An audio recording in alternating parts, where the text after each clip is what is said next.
Virtual Racing School was developed to provide support to the next generation of sim racers. No matter if you're a rookie or veteran or what car or track you'll be racing, our goal is to provide training every step of the way.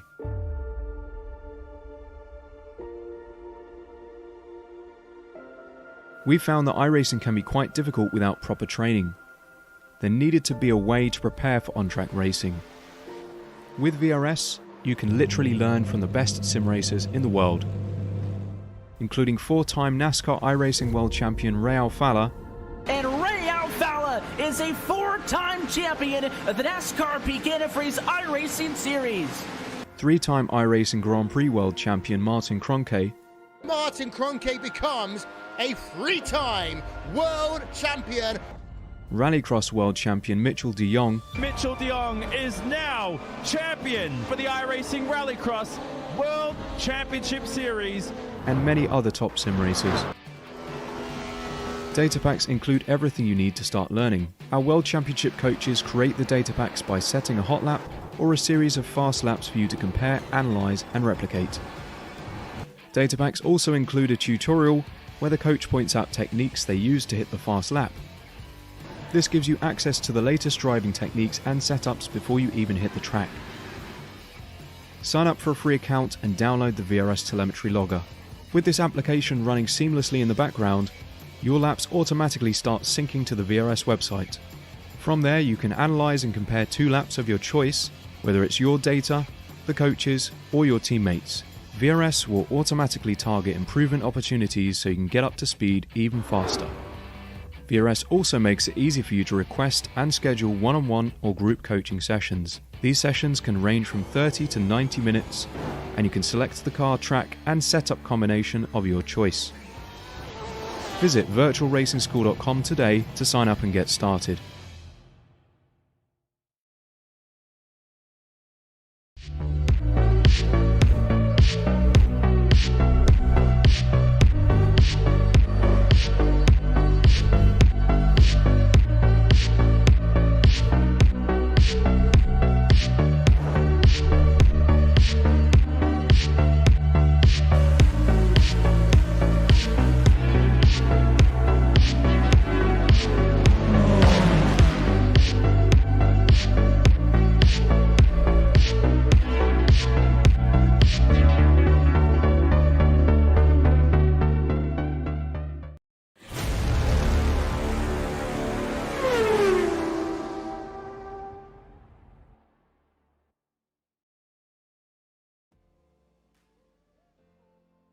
Howdy, howdy, howdy, everybody, and welcome to the iRacing Formula 3.5 Championship here at Circuit of Barcelona, Catalunya. Historic layout here for another exciting round of the Formula 3.5s. I'm Austin. I'm joined by Adam Thompson with Dennis Branch in the production booth, and you're here live watching Apex Racing TV. Adam, it's glad to have you here after a pretty lax race at the at Long Beach, where we had a few drivers take a side. We're joined by a lot of drivers here today back at well, what I like to call the superior version of Barcelona, the historic layout. You know, we got the long left-hander at the end of this straight, and we also don't have a chicane finishing in the final spot. Yeah, no, this is, I believe this is going to probably for these cars allow for a little bit more overtaking without the chicane there, between 5 and technically 7, but now 6. You're going to allow a lot more drafting opportunities with a car that doesn't have as much power as their counterparts, F2, F1, F3. So it's going to allow for some pretty exciting racing, I think. Yeah, the final chicane in the final sector, the right-hander, they've cut out the entire roll chicane that was introduced for the F1 Grand Prix, you know, just keep it safer. Unfortunately, it took away a lot of the flow right there, but heading on to that final straightaway. But yeah, it's going to be a lot of fun to see. And, you know, we have a few names, new names in here. Gustavo Ariel, the full-time Esports by Tony Kanaan driver, the Brazilian, showing up here today. He's currently sitting in second James J. Pinsker currently second place in the points in the iRacing Points Championship.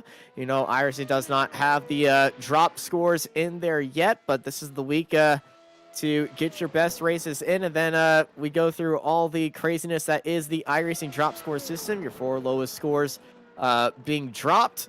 So Pinsker currently sitting in second place. To our championship current leader is Eddie Samborski, who's actually down there in 8th.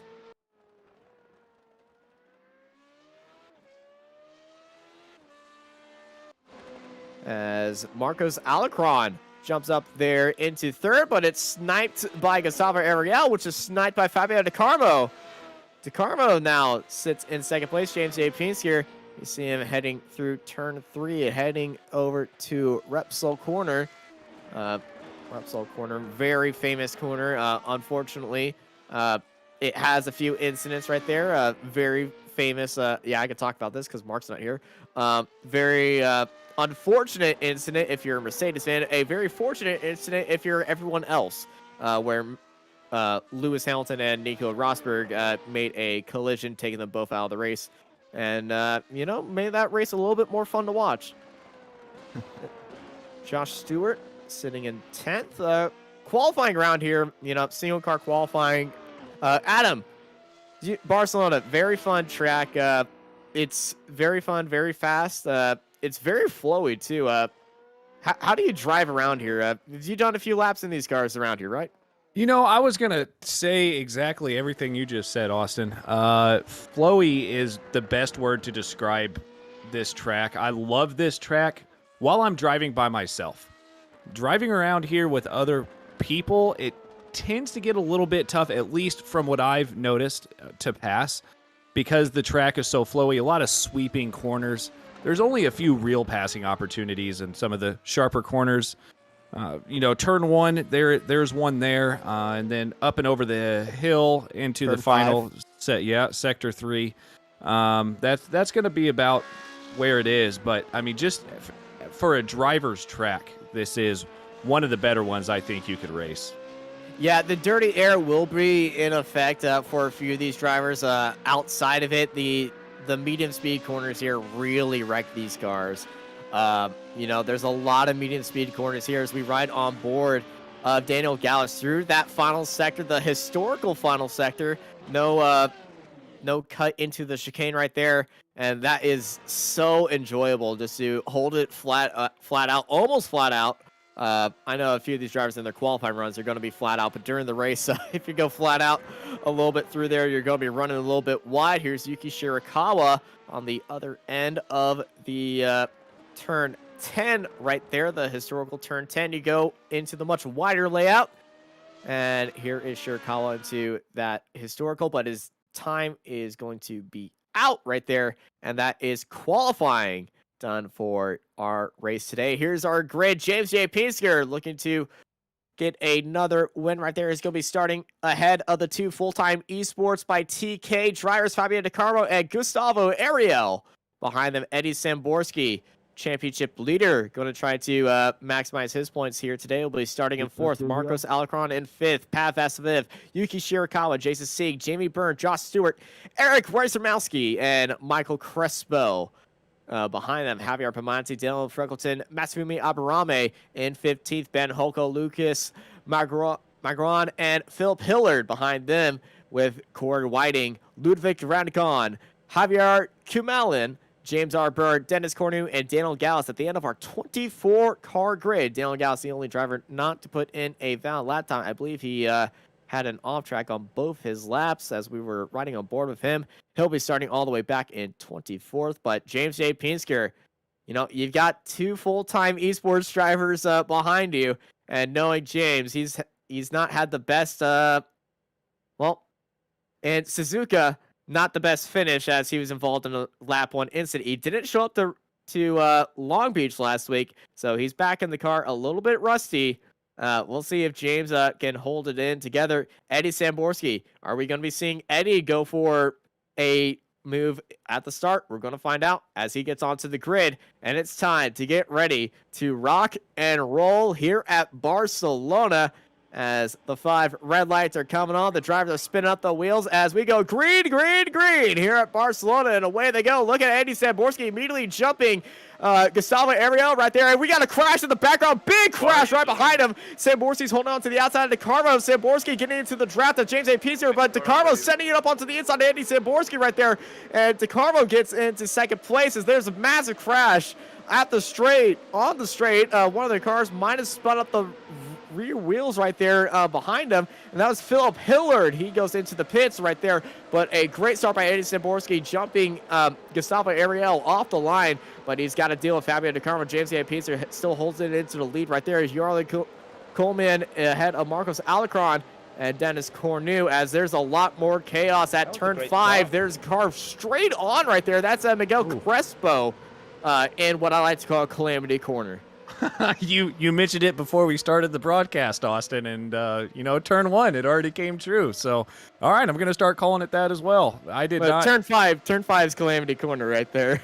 Yeah, but anyways, no, this has been a very interesting start of the race. Didn't expect. I wonder if we are able to go back and get the replay of the start. I wonder if somebody just stalled or what happened, because it was just right off the lines. People started going everywhere, and that put people out of position. Somebody shot off to the left. Like, they were on that inside line, and then they just turned left. I don't know if they got into the grass on the inside of the track. Here's that start from Marcos Alarcon. Now, Marcos, he's still out there right now, but you can see... there's a car that's just trying to make that 3 wide right there, but there's no room. And then bam, just collected by everybody, getting into everybody else, causing more collisions. And Marcos Alarcon looked down to the inside. Somebody looked down to the inside, tries to squeeze that gap like he was squeezed the last bit of tube of toothpaste right there. And, well, unfortunately, there was no room left for that. And a big crash before we even hit turn 1. Well, I would just like to say, well, we've got Byrne going for a move around the outside. Now it turns to the inside. Oh, here comes Aberame. Masafume looking down the inside. Now Aberame, he does have damage on that car. The front right wing is a little bit nicked right there. I was joining, he was streaming ever since the week flipped over. He was streaming on his personal YouTube channel. I was having a good chat with him and a few of the teammates. Him and Yuki Shirakawa putting in a lot of work today. And he was looking to make this race really well. It's one of his stronger tracks, as he is overtaken by Coleman. But yeah, that damage on his car is really hurting him. It appears that damage, the straight line speed, is just not there for him. And I would assume cornering probably isn't helping it either. But man, he is just getting swallowed up going through the straights. Lost 3 positions over 3 corners here. Yeah, I believe he's going to be pulling into the pits this time by. And yep, there he goes into the pit lane, as everybody else carries on. Unfortunate him, but him and Yuki Shirakawa, sometimes the luck doesn't go their way, as both of them were involved in that incident. As here is Gustavo Ariel pressuring Eddie Samborski right now, the Downforce Racing driver. Kind of stuck in a Tony Kanaan sandwich. And what a save by Gustavo! And you mentioned earlier if I had ever driven these cars, I would like to say that when the back end kicks out like that, normal drivers like me cannot save that. So that is great on Gustavo for even attempting / getting around the corner without losing too much time. Well, he does have 9,000 I rating, so he's definitely doing something right. Yeah, yeah. Wow. What a save by Gustavo. The snap oversteer counter. Almost full lock too, but the thing is, he stayed in the draft to Samborski, and he is still within attacking range. And that is just impressive in my eyes, and also impressive. James A. Pincer pulling out a 2.4 second gap within 3 laps. Austin, forgive my ignorance here. Do you know, or would anybody know about where the draft window is, the slipstream window is for these cars? I would assume it's probably about a second. It's about 1.8 seconds. Oh, wow. Okay. So, yeah, you can get a long way behind. Yeah, it's not as bad as the MX-5's 2.4. But, yeah. You start feeling it about 1.8. All right. How I know that? I was within the draft of Eddie Samborski for a while. He got 1.8 seconds ahead of me, and then I never saw him again. Well, it's pretty tame on track right now. Doesn't look like long race, 24-lap race. Doesn't look like anybody's really trying to do anything too brave. I think that start probably put a little bit of damper on some things. It did spread out the field a little bit. It gave a few people damage. 4 cars in the pits: Philip Hillard, Luis Magron, Jamie Byrne, Marcus Alacron, Yuki Shirakawa.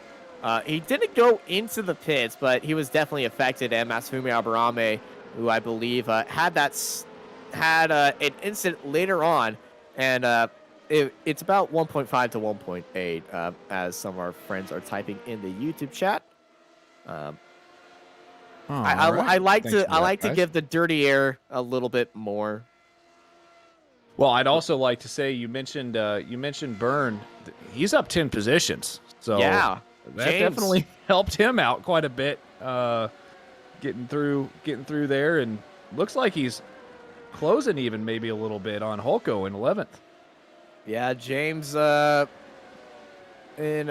sitting in 12th. Yeah, he is behind Ben Holko by a second. Behind them, Luvic Ranikon and Yari Coleman. Both of them having a big fight with each other. Ranikon getting ahead of Coleman on the straightaway right there and actually pulling away. It looked like they might have had a little inside look heading into turn 1, and then a big back out right there. As looking through the field, Dylan Freckleton ahead of Javier Pamonte and Eric Weisermeski in the fight for 8th. So they head through TV3, which is a very challenging set of corners. The left and then the right flick, and there's a big curb on the inside right there.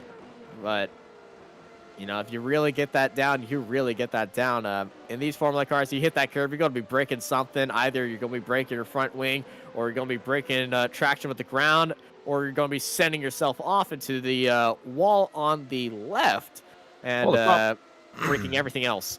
The problem with that corner, too, is I call it a ditch.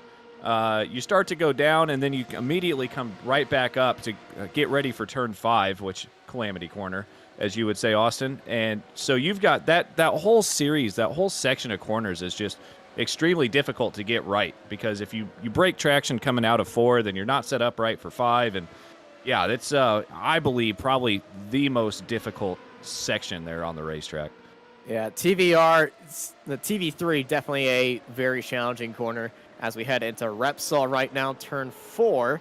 And I gotta be honest, I don't know why iRacing on the iRacing track map they call that TV3. Here's turn 5 Calamity Corner, and we saw some calamities happening on lap 1, heading into turn 6 and 7 TV3, and there is the ditch right there.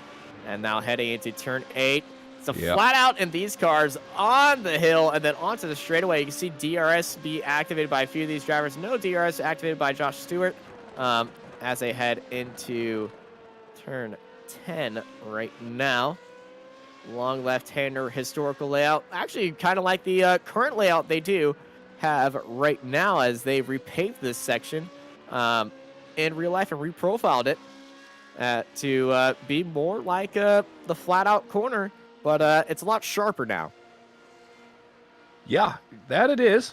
But, you know, it's still, I think it still allows for a bit of puckering moments, as I would say, to get through there, because you got to get the power down to get down this extremely long straightaway. You have to get the exit perfectly right. And, you know, if you just hesitate a little bit, you're going to be a sitting duck, or you're just going to be a feather in the wind behind being carried along alongside the draft, and you might have to use your DRS to even be a challenge. As Bamonti behind Dylan Freckleton right now is looking on the outside of turn 4. Are we going to be seeing a dive into Calamity Corner? No, we are not. I would expect, if he can stay close enough, I would expect probably turn 10 with... Look down the inside? Yep, with a look down the inside. Definitely can see a possibility. We're going to be seeing right now, no DRS being activated for Javier Pamonte. No. DRS activation is not like in Formula 1. Formula 3.5, they used a F-duct style system where they actually stall out the rear wing, and you can tell if they're using DRS. If there's a little small slit in the back of the wing, they are not using DRS. If there is a slit, the entire rear wing is pretty much useless because they stalled it out, and they are using DRS right there. It is very hard to see without to know what you're looking for, and that gap is about, it is so small to realize if they are or are not using a DRS. Thankfully, I've been covering this series for about 1.5 years. So Yeah. my eyes are always glued on that little small slit right there. I know this is your first time commentating with me, so you're just like, what is he talking about? I'm glad somebody knows what they're talking about. Ooh, that's a look at a turn 4 by Javier right there.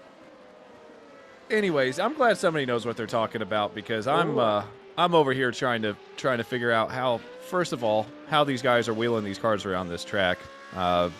Elbows Obviously, like I said, I'm a normal human person. Yeah, but these guys are just impressive to watch, just riding on board here. Oh, that's such a scary corner. Yeah. Coleman has had an issue, and I believe that's in TV3. That was in TV3 turns 6 and 7, and this is what happened to him. And I believe this is just all on his own. Did he hit that inside curb on the exit? Yes, he did. And back end went into the grass right there, avoided the wall, but he did lose a lot of spots and a lot of speed right there. Luckily, though, it looks like his car is okay. Well, you mentioned it. The commentator's curse there. Sorry about that, Coleman. But yeah, those are extremely. That whole section of track is just so hard. I hate it, to be honest. It's such a hard section. You want to carry it out a little bit wider than it is, but in single seaters, any bump is a tragedy. And these Formula 3.5 cars, they hate their bumps. I know a few of the other open wheel cars, they like their bumps. As Bumati, Dylan Freckleton has had an issue. Dylan Freckleton's actually off the track as Javier, there he is, in turn 5, Calamity Corner. Dylan Freckleton fell down to 13th, and here's what happened. Heading through turn 4, look at Javier. Javier's got a great run, and he was looking down the inside last side, and that's a big set. Did they make contact right there? If they made contact, that is the largest amount of netcode I've seen, and you could fit a boat sideways into the Suez Canal between that gap between them. Yeah, no, that is definite net code. My goodness. Oh my gosh. I think that would have been an okay corner too, the way they were both going into that. Yeah, it looked like he just had a little bit more speed right there. And I was so confused if that was netcode or not, because I don't think he would have lost it right there. But I've seen people, me mainly, lose it around that corner all on their own. So I don't know if that was netcode or not. You are not the only person. As Fabio Di Carmo leading Eddie Samborski. Samborski being affected by that dirty air. He's taking a wider line through turn 4 to keep the speed up there with Fabio, but he's still under pressure by Ariel behind him as he is in a Brazilian sandwich right there.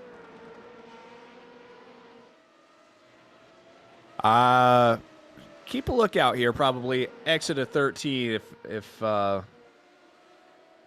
Samborski can stay kind of close to Di Carmo. This is going to be what I consider a DRS train, so even Ariel may have a chance here coming out of 13.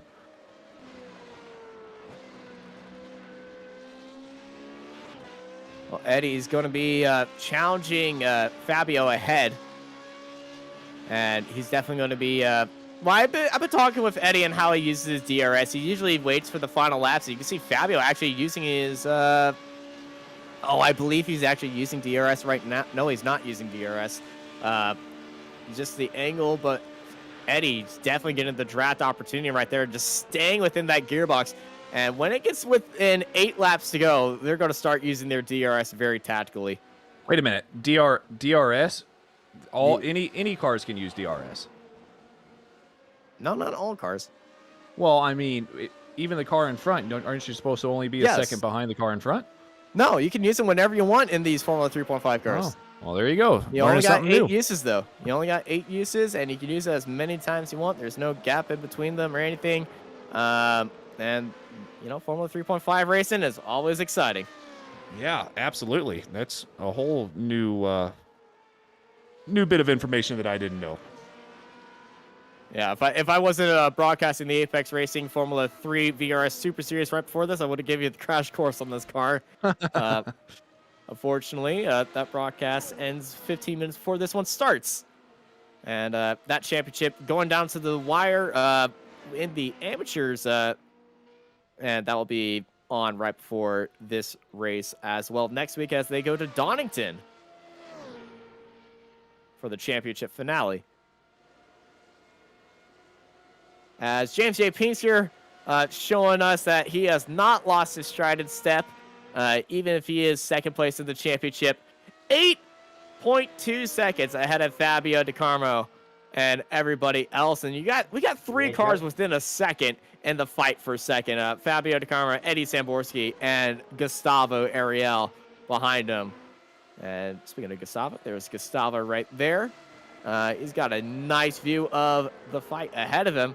As, it just seems like these 3 drivers are just stuck with each other and unable to gain any advantage because whoever launches an attack or a defense, the other 2 are going to be on top of that.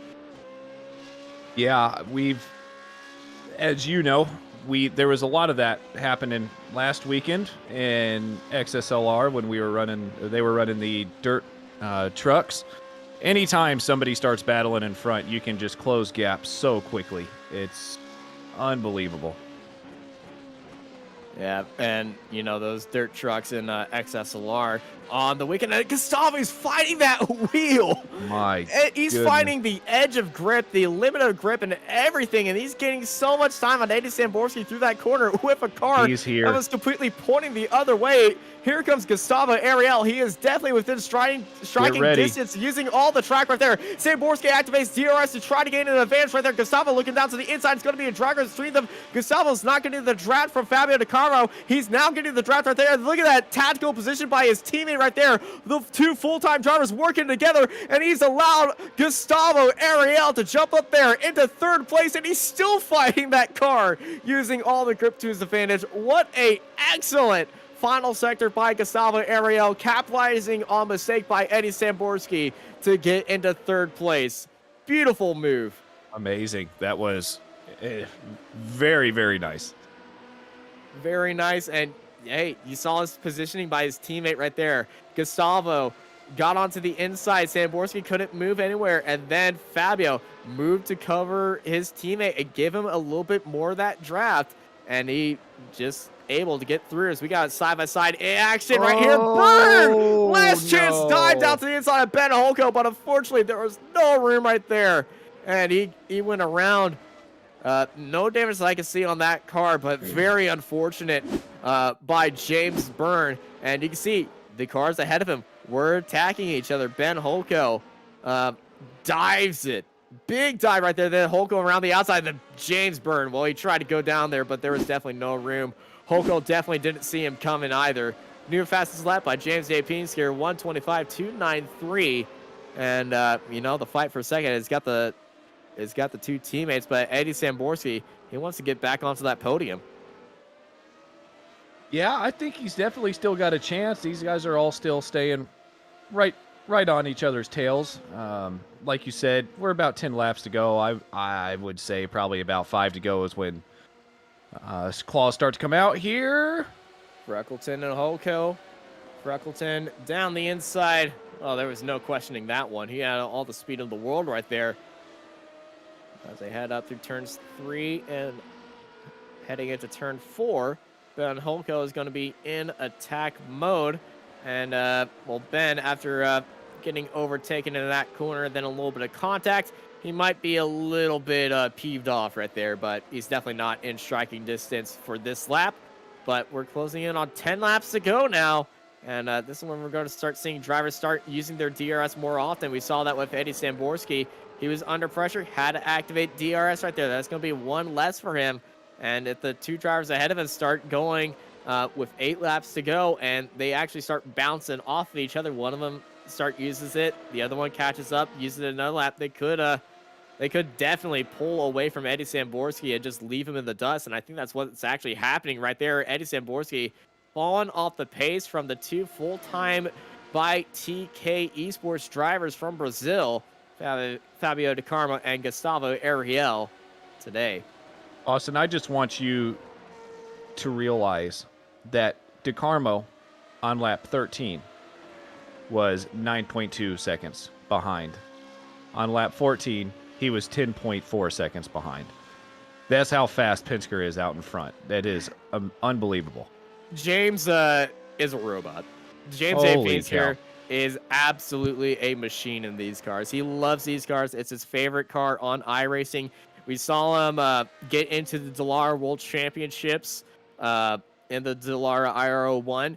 Even in that series, he still preferred the Formula 3.5. This is his favorite car. This is his bread and butter. And this is the thing he enjoys driving the most. And, you know, James, he is a little bit out there sometimes. But, you know, this is his Formula 1. This is where he wants to be in iRacing, and he absolutely loves this car. And, you know, his pace is definitely showing it right here. Oh, yeah. It's showing for sure. And I really don't blame him, to be honest. And his passion definitely shows in the interviews sometimes. Unfortunately, a little bit too much for our sensors. Oh, well, racing drivers are going to be racing drivers sometimes. Yes, and I totally don't blame him. Anyways, so what do you think is going to happen here between De Carmo and Ariel? I mean, I know they're on the same team. Well, do you think it's going to be a... It's going to be... I can tell you their game plan right now. Pull away from Samborski, get a 2-second gap to him, and then within about 3 laps, gloves are off. Okay. All right. That's going to be the game plan. I've seen these 2 drivers drive all the time. Fabio... he loves these cars. He was a constant earlier on. He's been a little bit far away throughout the season, but it's glad to see him back with his teammate. And Gustavo, this is the first time I've seen him in these cars. I was watching him in the Formula 3, in the IGP Fun Formula 3 World Cup around Red Bull Ring, I believe, at the end of 2020. And that was a very fantastic race. Actually, no, it was when Red Bull Ring was introduced. I have all these events that I've seen people in, and they're starting to morph into one another. But Pinsker is just robotically setting fastest lap. Fabio De Carmo trying to chase it down. And Ariel getting off into the gravel right there. Samborski still within striking distance. You're going to start to see that DRS start being used by all these drivers. Yeah, I mean, this is all, I guess it just depends on how much DRS has been used in defense by De Carmo and how much was used by Ariel to get past Samborski. Well, Ariel was using it last lap after that mistake. Didn't want to give Samborski any bit of advantage right there. And you can see Gustavo taking a much wider line heading into turn 4, riding on those curves right there on the outside. Just getting a little bit more downforce, a little bit fresh air onto that front wing of his to get a better charge. And you can see right now as they head through turn 5, heading into TV3, that he does have a little bit faster line heading through turn 5 as he's maximizing the corner. I think it was actually in the grass right there. The grass does not cool off the tires as they used to. I remember back when that was a thing, and that proved to be a very hilarious situation at times. Well, I was not part of iRacing when all that happened. Look out. Gustavo heading into turn 10. He's just mastered that corner. He has that corner mastered. I think he's ready. I think he's ready to get past De Carmo here, but maybe not. Maybe he's just going to hang out behind, but at some point, you know, you start getting too close to the back of somebody in front of you, and that could start causing mistakes by either driver. That time by Ariel, 1:25.773, was not his personal best. His teammate Fabio put in a personal best time, and it was still slower than Gustavo Ariel. Samborski behind did a 125.62. The draft allowing him to get a little bit closer to Gustavo right there. But Gustavo is really pushing it right now. And yeah, Gustavo's got to be careful here. I mean, if you're going to start making a move, you better make it quick, because don't look now, but Edwards coming back all of a sudden.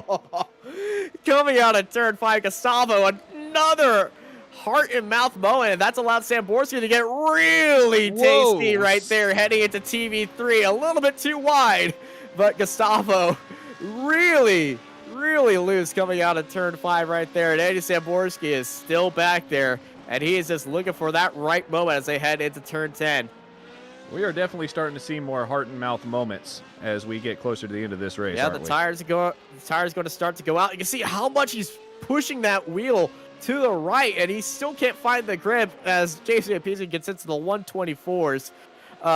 Last lap by James Pinsky, 124.84. As Fabio comes across the line, I'm going to get a comparison. It's 9/10 faster than Fabio De Carmo in second place. I wish you could put a weight penalty BOP on somebody in an official series. That would help out a lot of people, I believe. But, you know, James Pinsky here, another level. Well, I'm going to go ahead and mention XSLR because that is the last race that I've broadcasted, and we've got somebody in there named Cameron Peterson, who Pinsky should definitely be BOP'd. Yes. I'm not saying that as I'm a competitor of that series. I'm saying that. But no, it is amazing to see just the skill level of some of these drivers. Obviously, just head and shoulders. Guys, this is top split. Yeah. And you've got somebody that is 14 seconds ahead, almost 14 seconds ahead, going through lap 19. It's unbelievable. It's an absolute amazing show, and you know, we saw that at Twin Ring Motegi with Eddie Samborski and James Pinsky, who pulled out a 24-second gap to everybody else, and it was just those two ahead of everybody else in a completely own different world. And that was a very Max Verstappen, Lewis Hamilton moment where they just outpaced everybody, and it was really cool to see. But this one is definitely James Pinsky pulling away. Eddie Samborski, you know, he's caught up in this little fight, the dirty air. And, you know, Barcelona, if you get caught up behind somebody, you got very finite opportunities to go. And there is not a lot of places you can go. And then that dirty air, it keeps the car behind you in that range. But you don't get really any... You can't get closer to them. The dirty air is going to be worse. And once you back farther enough away, you're just gone. And remember what I mentioned at the beginning. Bubble. Right. Remember what I mentioned at the beginning of this broadcast, Austin. This is a driver's track. I love driving this track, again, by myself. When you're trying to race on it, these corners do not lend to overtaking very well at all. Just because of there's so many. Oh, no. Who was that? Cornu. That's Dennis. Not a no. broadcaster, Dennis. Dennis Cornu. Is off at, I believe that is turn 4. Yes, it is turn 4. Repsol heading into Calamity off the exit. That corner, you just go all the way out there, and it just looks like the back end just went out. But yeah, anyways, as I was saying. James is just... I think James is typing to me while driving. Not going to lie, I dropped 0.3 in that lap. LOL. He's bored. This guy... He's bored. Oh, my goodness. Holy cow. No words. Absolutely no words. But we do have this battle here still. Oh, that was during qualifying. Okay, I just looked at the time. We have this battle raging between Fabio and Gustavo. Still, I'd be impressed if Gustavo doesn't at least try to stick a nose in. Obviously, carefully, because they are teammates. But, man, Gustavo just seems like he's got the pace. Yeah, this is where I said the gloves are going to start going off between these teammates. Last 3 laps, doesn't matter if your teammate's ahead. You're still gonna throw one in if you have the opportunity. And Gustavo, definitely, he's been looking the more spicier of the two. Fabio, he is ahead. He's giving him the draft opportunities. But Gustavo, Sector 3 is just his sector right here. And, you know, when I was driving this track, it took me forever to figure out how to take turn 10 properly. To this day, I still don't know how to take the historical turn 10, but look at that.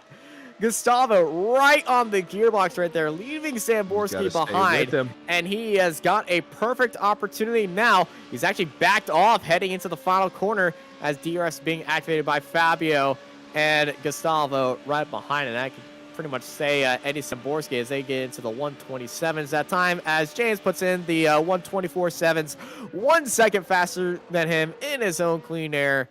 And I'm not surprised anymore, and this is just wow. Yeah, I'm trying to cover this race, guys, I promise, but I just keep flashing my eyes up there to the top of that timing tower, and you got a smile on your face, I can tell. Yeah, it's unbelievable. And so do I. So do I. I love it. Oh my God, my goodness. Gustavo. How do you keep saving that car and still gain time? You keep doing what you do. Listen, I saving the car is one thing, but this guy has, for an open wheel car, has basically lost control almost every lap, and he is still just right on the back of Fabio. It is amazing. That's Senna-esque right there. The car's it reminds me of clips I watch of Senna. It's just cars wiggling all over the straight and wiggling through the corners. It's just finding grip everywhere, and somehow he can find the grip everywhere he goes, and that is very, very impressive right there by Gustavo. Well, let's see if he can pull a little bit more Senna-esque out of his pocket and go for a gap. Well, it is his teammate ahead of him. We don't want peak Senna-esque. No, definitely not. And I'm pretty sure TK would not like that as well. 2 laps to go between these two. And it looks like they're just stuck within that bubble, and Gustavo is trying everything to get up to his teammate and try something. Another little tiny wiggle right there coming out of turn 2, heading into turn 3. And we're going to be seeing Gustavo. Yep, he's taking that outside wider line again. He's definitely got the line through the corners. He's able to get up to the back of Fabio, but he can't. I think he's catching him in the wrong spots of the track, honestly, Austin. It's this track. It's so hard to get that overtake absolutely nailed down, and you got to work at it for multiple corners. Heck, even a lap to really do it. And thank goodness we're on the historical layout, because if this was the regular layout, oh man, he would be pulling his hair out right here. Gustavo, 2-lap opportunity. This is the place where you really want to get that run going through there. Absolutely in control of that car through turns 10. Man, if he can stay close, which he is, he's just got to stay glued to his back bumper here for about 3 more corners. Yeah, as we ride on board of Gustavo Ariel, heading into the final corner right now, and he's got off the track. Oh no, Ariel! Oh, well, he tried rolling the dice all the way to the white flag, and unfortunately it came up snake eyes right there. Samborski, well, I think it would just be thank you very much. It says thank you very much, and you know, is going to be very happy that happened. But Gustavo really was pushing that car to get that overtake on Fabio, but unfortunately a little bit too much. But he was leaving no holds barred heading into that white flag lap, and so is James J. Pace here. 124.68 last time.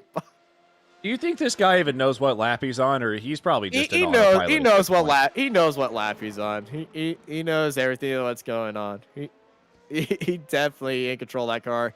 And he knows that, you know, 2 weeks being outside of the podium after a twin ring Motegi and a escape with the win. Suzuka, lap 1, incident, Long Beach, decided not even to show up. James J. Pizier is back in victory lane here at Circuit Barcelona, Catalunya, as he weaves all over the track in victory. And we still got a few corners left for Fabio and Eddie Samborski. Eddie did get a good run through there, but he's only got 1 corner left to go. And the full-time Esports by TK driver Fabio De Carmo finishes in second with Eddie Samborski. And third, Gustavo Ariel. Well, he was certainly a highlight reel right there. He's going to be finishing down in 4th. And Pav Esviv finishes in the top 5. Jason Sieg behind them in 6th place. Biggest mover of the day is actually a tie with Ludwig Radcon and James R. Byrne. Good on them. 10 positions each. That's great. Thank you, everyone. Yeah, very, very entertaining race. You know, we had that incident at the very start, but, you know, we had those second, third, and fourth drivers, DeCarmo, Samborski, and Ariel, really locked in with each other, and that was really fun to watch. Here's Masafumi Aburame. Not the best race for him and his teammate Yuki Shirakawa. They're just going to be looking forward to next week and, you know, forgetting this one. Well, sometimes you got to do that. You got to put this one behind you, move on to the next one. There's always going to be a next week. Yeah, there's always going to be a next week, and luckily you don't have to pay for the bills on these cars. Yeah. Well, next week it is Watkins Glen, but before we get to Watkins Glen, you know, we have to tell you the results, and we have a few drivers waiting for interviews as well. James Gray Pinsker dominating win. 19 seconds ahead of Fabio DeCarmo and Eddie Samborski in 2nd and 3rd. Gustavo Ariel finishes down in 4th, followed by Paz Veseviv, Jason Sieg, Josh Stewart, Javier Brabanti, Eric Weisermowski, Ludwig Randicon, Dylan Fruckleton, James Byrne, Ben Holko, Michael Crespo, Corey Whiting, Daniel Gallas, Yari Coleman, and Dennis Cornu, followed by Masafumi Aburame, Yuki Shirakawa, Marcos Alacron, Luis Marugan, Philip Hillard, and Jamie Byrne at the end of our 24-car field. And those last 3 drivers, well, it was just one lap, or not even one lap, not even one corner, and they were done. But, you know, it's one driver on top of them all, James A. Pease here. I have been warned not to bring him in to the interview room after a little bit spicy interviews. But so we'll be talking to Fabio DeCarmo first today. Okay. Fabio, how was that race? And, you know, how was it racing around Barcelona with your teammate? Hello, everyone. Hey, OC. Yeah, pretty cool, actually. I love this track. It's so awesome, especially with this car.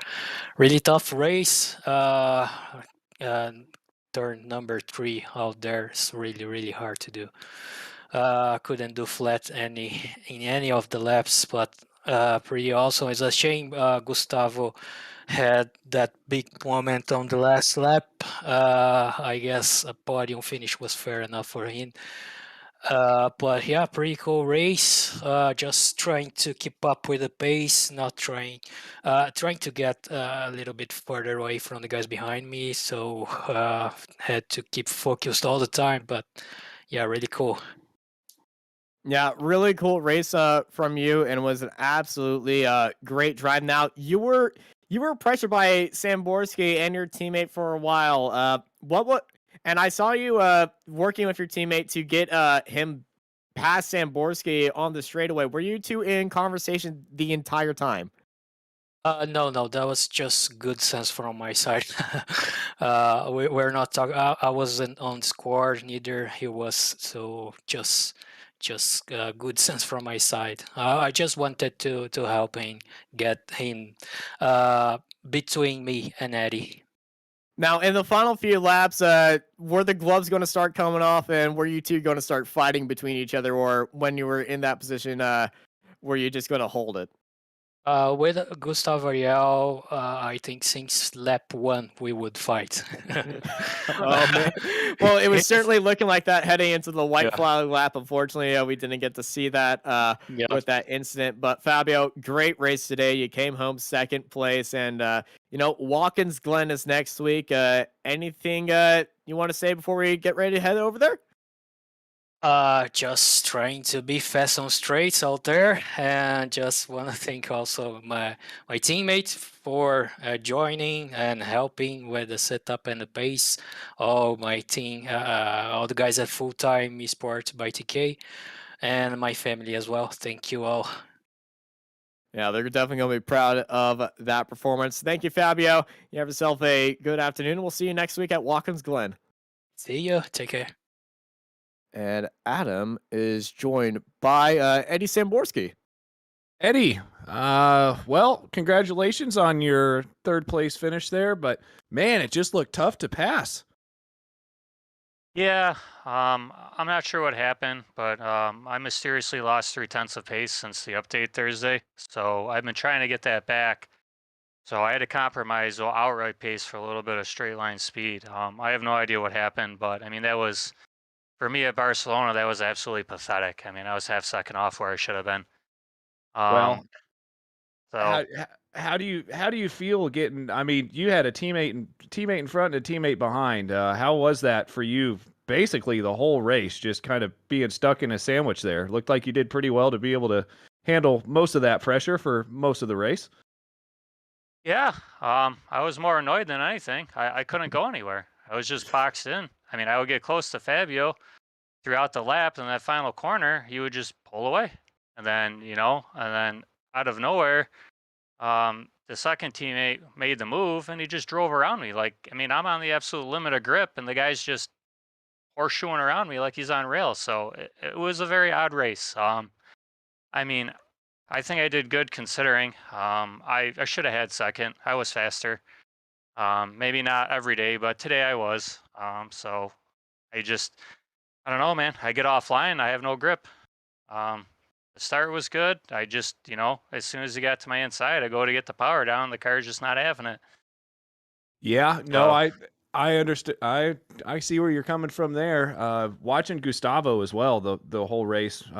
Basically, we were covering you guys for most of the race because you guys were the battle, and he seemed to be wheeling that car around too, like bit of a lack of grip, probably for all three of you guys. But walk us through that last lap because I was almost certain you were going to be coming home in fourth, and things happened, and you looked like you then had the pace to get up into second if you had a couple more laps. well, I think it's a Gustav. I'm not sure how to pronounce it. Gustavo? Sorry Gustavo, if I yep. get it wrong. Yeah, Gustavo. I saw him go wide, so I knew he was crashing.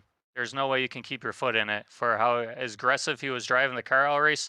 I knew he was going into the wall. So my first thought was, great, I'm going to get wrecked when I didn't do anything like always, which didn't happen. Luckily, he saved the car, which is weird in itself because you should crash there. So I don't know what kind of magician stuff he pulled out of his hat, but he managed to keep it off the wall. So I guess that's what the high I rating gives you.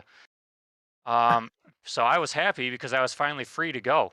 I could actually turn some normal laps for a lap. So I was happy. It's like, this is great. I'm not getting held up. And then, I mean, immediately I'm to the back of Fabio where I was for 23 other laps. I mean, it took half a lap. I caught him. If I had another 2 laps, I was gone. I mean, I wasn't going to touch James. The update obviously suits his driving style great. But I mean, should have been about 2/10 behind him based on all the race we did last night. Yep, I get it. No, and we mentioned it throughout the whole broadcast that it just looked almost impossible to pass. And I don't think anybody was touching James today, Eddie. He was just in a whole nother world. But you got Watkins Glen coming up next week. How are you feeling about it? Oh, I have no idea now. I mean, I don't know Well, what to tell you. You got a week to figure it out. I go from being the fastest guy in the series to this week, I'm, struggling just to get a fourth. So Well, you guys tell me. Who knows? Maybe I'll get another update and I'll be the fastest again, or I'll be a second off. Who knows? if I could tell you, I wouldn't be in the broadcast booth. I'd be down there racing with you, Yeah. man. But anyways, before we let you go, anybody you want to thank? Anybody you want to shout out? Yeah, I'd like to thank the drivers for showing up. It's always nice to see so many people showing up for the broadcast race. Hopefully guys start opening their wallets and start funding it, or we're not going to have one. I mean, I don't know what to say. You got to pay for it to be here, and got about 5 weeks to go, and it's been pretty quiet on the donating front. So I thank you to all the past donators that's made this possible. Thank you guys for broadcasting, commenting. You always do a great job. And I guess thank iRacing for giving us the opportunity. Awesome, Eddie. Well, thank you. Thanks for the interview, and thanks for the show, and we'll see you next week. Sounds good. Take care. And thank you everybody for joining us here on the Apex Racing TV iRacing Formula 3.5 Championship here at Barcelona. Next week, it is Watkins Glen, 25 laps around that classic boot over there. It's going to be a lot of fun, and I can't wait to see what happens next. Thank you all for joining us. I've been joined by Adam Thompson and Dennis Branch in the production booth, and I'm Austin Knight, and I hope y'all have a good night.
Virtual Racing School was developed to provide support to the next generation of sim racers. No matter if you're a rookie or veteran or what car or track you'll be racing, our goal is to provide training every step of the way.